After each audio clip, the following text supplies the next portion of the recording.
Hey guys, how's it going? Awesome, wicked, cool man, cowabunga and all that shit. Okay, so that was Downer by Nirvana. Now this is a song from Nirvana's very early days, and I mean early. Literally before Kurt even decided to call the band Nirvana. So yeah, way back. I think before Kurt finally settled on the name Nirvana, they went through a series of names, a bit like their drummers as well. The names of the band went from things like Skid Row down to Fecal Matter, and then I believe even at one point Kurt was considering calling the band Incompetent Fools as opposed to Incompetent. He wanted to say it incorrectly to sort of like demonstrate his incompetence, I guess. I don't know, it's kind of funny I suppose, but I think Nirvana was probably the way to go. It's a pretty good name. Although, I think there was a British band from the 1960s who actually sued Nirvana for like copyright infringement or something, and I believe they actually ended up getting 100 grand, so I don't know, I think that's kind of fucking pathetic to be honest, because it's just a name, do you know what I mean? Okay, so the song Downer was originally featured on the Fecal Matter Illiteracy Will Prevail demo tape. Crazy name.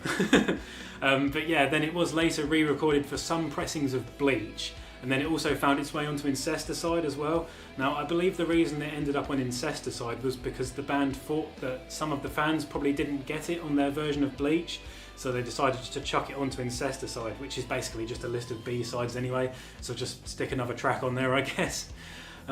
Yeah, now, the version of the song that I played, Downer, is originally from a time when the band was actually called Skid Row.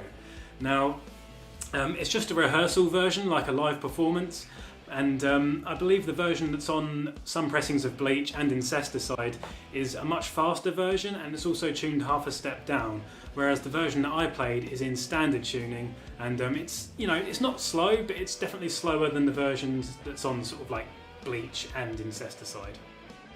Not only did the name of the band go through several iterations in the early days, but as I touched upon before, they also went through several different drummers as well. Now, I believe in the version that I just played for you, the drummer was Aaron Burkhart. I believe he left the band on bad terms due to like a DUI with Kurt's car or something like that. Forgive me if I'm wrong about that, it's been a while since I read this now, but in my early 20s I probably read this about like 5 or 6 times, so yeah, some of the information's in there. I also believe there was Dale Crover of the Melvins played drums for them for a while. There was Dave Foster. After that there was Chad Channing, obviously. And then after that, our main man, Dave Grohl. Okay, so I'm not really sure how well I remember all this information now, because like I said, it's been a while since I read about all this stuff. But yeah, I do find like the early sort of point of bands like quite interesting, because it sort of shows how they made their way through like sort of like the tricky times and sort of coming up with songs and finding their voice and all that kind of thing. So yeah, it's mildly interesting, I guess. I was going to do the version of the song Downer that's on Bleach and Incesticide, but I ended up stabbing my finger while I was changing a string. I don't know if you guys have ever done that, where you actually literally stab yourself with a guitar string, but it flipping hurts. It really, really hurts. So, because I'm a pussy, I ended up going for a slightly slower version of the song. I actually prefer this version, to be honest, because I think the faster version is quite hectic and it's not really very easy to listen to, in my opinion, of course. It totally epitomises what grunge is, of course. And it's interesting in the fact that, like I said, it's quite fast, but throughout the song it gets faster and faster as well, which is kind of interesting. Yeah, it does make it slightly difficult to play because you're constantly adjusting your tempo, like in your head kind of thing, or at least I was anyway. But yeah, after I stabbed my finger, I sort of had to sort of go for an easier version, otherwise I would not be doing a song this week. So, hope it's good enough.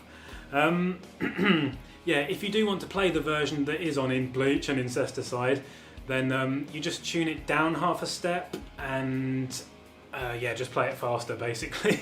Simple as that. The tabs are basically the same, I believe. So yeah, you know, just tune your guitar down half a step, down to E flat, and just play it really fast. Simple as that.